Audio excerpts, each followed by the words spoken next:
I hope by now we are wiser. Vote in the interest of the church. Vote for the interest of the church. The line is very clear. Vote in the interest of other ethnic groups in Nigeria. This nation is not a Fulani nation. In case you don't understand what I'm talking about. Not because we are better than anybody else, but because if you are doing a democratic game, the vote say vote who you want. We have the majority of the vote. Why do we need to accept a second-class position when we can fight for and get a first-class position? Why? Why does anybody need to threaten us and cajole us and intimidate us? If you don't bring the presidency here, you will see. Okay, let's see. We are willing to see. But when we get that power, in the name of God, be humble, because power comes from God. If they tell you the North must play second fiddle, say no. But in what game? Please, sir, what are the rules of this game? If the rules of the game say you should vote for the candidate of your choice, vote for the candidate of your choice. If they don't like the fact that it may be a northerner who will emerge as president, too bad. If we want to support a southerner, we will support a southerner because that will be in our own interest rather than in somebody's interest. And we can decide for ourselves. We don't need anybody to tell us what. So, may Allah assist us. Assalamu alaikum warahmatullahi wabarakatuh. Yan wani musulmi bisa la'akari da mafi yawancin mabiyanmu Hausawa ne kuma yan arewa ne, kuma ma akwai kiristoci galibinsu suna jin Hausa. To duk da wayannan jawaban sun gabata ne da Turanci, amma akwai bukatan mu yi sharhin gaba ɗaya da Hausa saboda kasancewar ba a da bukatan sai dole mai amfani da harshen Turanci tunda kowa na fahimtar Hausa. Ita kanta Turancin ana amfani da ita ne bisa lalura a wasu guraren. Idan akwai wanda ba sa jin Hausa suna da jin Turanci sai a magana da Turanci. Amma babu bukatar inda kowa ke jin Hausa kuma ka zo ka rika ba burgewa bane ka zo kana magana da Turanci. So abin da ke so jama'a su fahimta kai tsaye a nan wajen, ina so in yi tsokaci a matsayina na ɗan ƙasa, a matsayina na wanda yake da yancin ya magana, kamar yadda kai ma kake da yancin kai magana, nake da nawa ra'ayin, kake da naka ra'ayin. Saboda haka bai zama dole in bi naka ra'ayin ba, kuma bai zama dole ka bi nawa ra'ayin ba. Yawwa, domin abin da yasa na fara da wannan magana, wani yana iya zuwa ka ji ya zo ya maganganu na banza wanda bai da wato me ake cewa bai da hangen nesa. Sai ka zo yana cewa kai me ya dame ka da kaza, me yasa za ka yi magana akan kaza? A'a, dole magana saboda dan iska ma ya magana bare ni, dan tasha ma ya fito ya magana ya nuna ra'ayinsa bare ni. Yawwa, maganan kenan yawwa, magana ce akan abin da ya shafi zaɓe mai tunkarowa. Duk da malamai suna ta hannunka mai sanda, kwarai da gaske kowa ya ce wa iya rofin da kai, kowa iya allansa ya ce wa ya wanki, kamar yadda Hausa suke faɗa. So wannan kadiya ta abin da ya shafi zaɓe, na so nan jawo hankalin mutanenmu masu jumudi na kwakwalwa masu wato marainiyar tunani game da abin da ya shafi siyasar yau da jiya da yau da kuma ina aka fuskanta, don wani bai ma san ina aka taso bare san ina za a tafi. To in ba a irin wannan haskawar da ake bane, wallahi wani a ɗimoce yake. To amma gwara mu rika fitowa wani lokuta, in wani ya fahimta, in wani bai fahimta ba wani zai fahimta. Yawwa, kuma ba wani muke ma aiki ba, Allah muke ma aiki, kuma muna ma al'umma ma aiki ne bisa amana da Allah subhanahu wata'ala ya dora a hannun malamai da kuma almajiranta game da duk abin da ya bayyana na gaskiya a fito. Yawwa, a fito a faɗe ta. Yawwa, maganan kenan. Bidiyo na farko da kuka gani, za ga bidiyo ne na wani pasto a coci yana jawabai kan cewa in za a yi zaɓe, a fito a yi zaɓe akan ra'ayi na abin da ya shafi coci, da kuma almajirai. Yawwa, maganan kenan. Bidiyo na farko da kuka gani, za ga bidiyo ne na wani pasto a coci yana jawabai kan cewa in za a yi zaɓe, a fito a yi zaɓe akan ra'ayi na abin da ya shafi coci, da kuma almajirai. Yawwa, maganan kenan. Bidiyo na farko da kuka gani, za ga bidiyo ne na wani pasto a coci yana jawabai kan cewa in za a yi zaɓe, a fito a yi zaɓe akan ra'ayi na abin da ya shafi coci, manufarka ya zama dan cocin ka kake yi, manufarka ya zama dan addinin ka kake yi. Kun ga wannan maganganun na rantse da Allah idan ka bi duk cocin Najeriya, na rantse da Allah billahi allazi la ilaha illa huwa zaka samu galibin su irin wannan lakcocin gaba ɗaya bai ɗaya suke yi, kuma suna gaya ma mabiyansu, kuma mabiyansu ba sa ganin cewa hakan da suka yi laifi ne. Amma sai malaman musulunci ne idan sun fito sun faɗa ko sun jawo hankali, dan arewa zai ga cewa laifi ne. Kuma ma ba ma dan arewa ne ke fara ba, su suke fara dan arewa ya hauka ya nuna cewa kuskure ne, ma'ana bai kamata malamai su tsoma baki a siyasa ba. Kuma shi ya manta kalmar siyasan ma daga malaman ta fito. Maganar siyasa ita kalmar kanta da ake cewa malamai kasu tsoma baki akan siyasa, kalmar ma daga malaman ta fito, tunda kalma ce ta larabci daga sasa ya susu ne. Kaga sasa ya susu, kaga sasa ai fi'ili madi ne, ya susu kaga fi'ili mudari'i ne. To kaga ashe asalin ma kalmar daga malaman ta fito. To kaga abinda ta fito daga malamai kuma za a ce malaman ka su magana akan ta, to ku nemo ta ku kalmar wanda za ku hana magana akan ta. So a wannan babi na wannan kadiyya, idan har mutanen nan ba za su ji kunyan su fito su nuna ra'ayinsu na addini ba, su nuna kuma cewa manufan yin zaben nan dan addinin su ne, to ya za a yi musulman da yake da addinin gaskiya, addinin da Allah ya ce wato ainihin wa man yabtaji ghayra al-islam dinan al-yawma akmaltu lakum dinakum wa atmamtu alaykum ni'mati, sai ce wa raditu lakum al-islam dinan.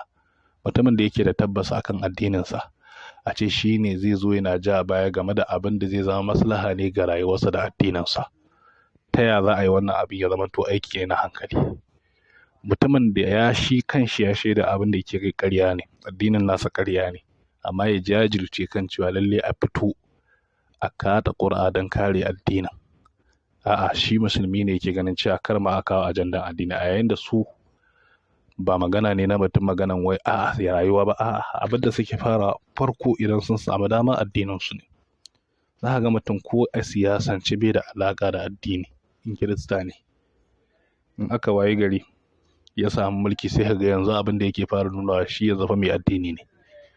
Amma kai ne kaɗai in ka zo zaka zo ka fara zage-zage, malamai sun shiga siyasa, common duk abin da zaka samu a ƙasan nan akwai wanda aka yi gwamna ne, pasto ne kirista ne aka yi a ƙasan nan an yi, kuma a yanzu haka a jihar Benue akwai pasto ɗin da yake yayi shirin fitowa takara, kuma ba za ka taɓa jin magana ta tashi ba ko zage-zage. Yanzu haka ka je ka bincika a jihar Benue akwai pasto ɗin da yanzu fitowa takara zai yi.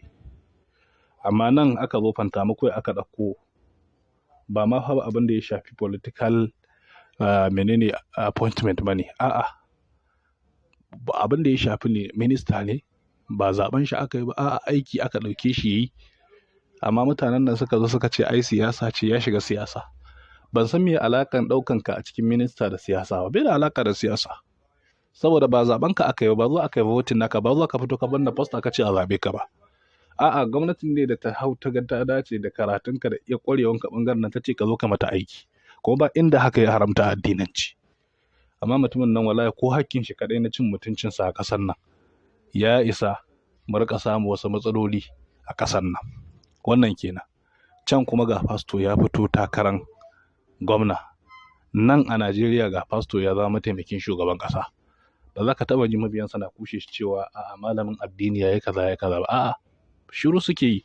Kuma yanzu gashi yana contesting ne ya zama wa shugaban ƙasa. Amma yanzu da wani malami zai fi zo ya zo ce ya daga hannu, ni ba ina goyon bayan cewa manyan malamai su rika shiga siyasa bane, wannan babin daban, amma yana gaya muku ne ala babil misal. Ba ma magana wai malamai su shigo siyasa ko shiga, wai magana ma wai malamai ba za su yi ba. Da zaran ka fito kai magana sai a ce an ba kuɗi. To su me yasa wa'incan din ba sa fitowa suke irin wa'annan, sai mu ne da muke fitowa muke yi irin wa'annan maganganun na rashin ladabi da rashin tarbiyya. To wannan ya haska maka, tunda har su suna da bakin magana da za su fito su tsaya a cocin su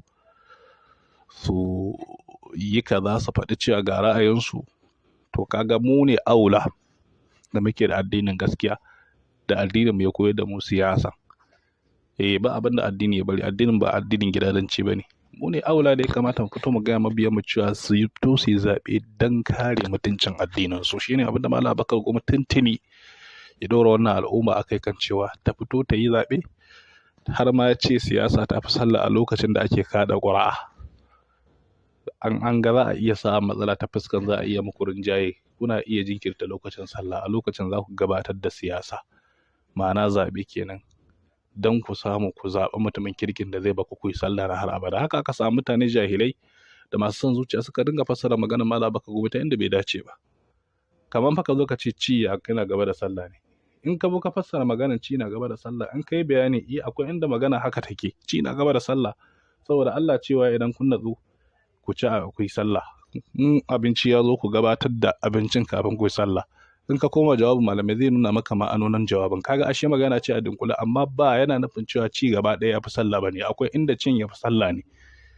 To haka maganar Malam Abubakar Gumi yayi, haka mutane aka zo dan son zuciya, bambancin aƙida da ya zamanto akwai jahilai wanda suke rafkanannu masu jumudin kwakwalwa suna nan suna yawo a media, su ba malamai ba, su ba ɗaliban ilimi ba, amma suna shiga suna raunin malamai, suna cewa su malamai ne, suna jirkita tunanin mutane. A wannan babin kenan na gama da wannan bangaren, ba magana da yawa zan ba, ko ya isa gare ko al isharatu takfil labib, kamar yadda malamai suke cewa innamal labibu bil isharati yafhamu. To anan idan muka duba magana ta biyu ta shi Baba Hakim Baba Ahmad ne ake ce mishi, jawabi game da abin da ya shafi karban nan, mutanen nan ba su da kawaici, mu ne muke da kawaici, kuma ba su da kara, mu ne muke da kara. Lokacin da Allah ya saka ma Dr. Ahmad Gumi da alheri, yayi magana na masu ma'ana wanda mai hankali ya kamata ya gane, karatun sa na yana yawo. Su idan bangaren su ya zo sai a ce in sun gane mu za a cuta sai a ce a koma tsarin constitution. Ai constitution ya ce kowa yana da yancin ya fito. Haka suka yi lokacin Jonathan da 'yar ado ya rasu, ya cika shekara 2 na 'yar ado, aka ce to yanzu ya ba mai 'yan arewa, sai ce a koma constitution.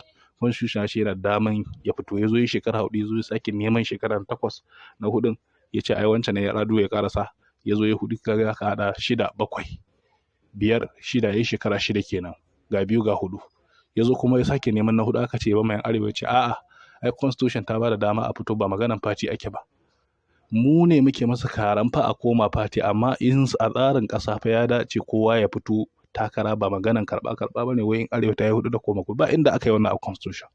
Amma baka sani ba, daga yau ka sani, ba yau ka sani.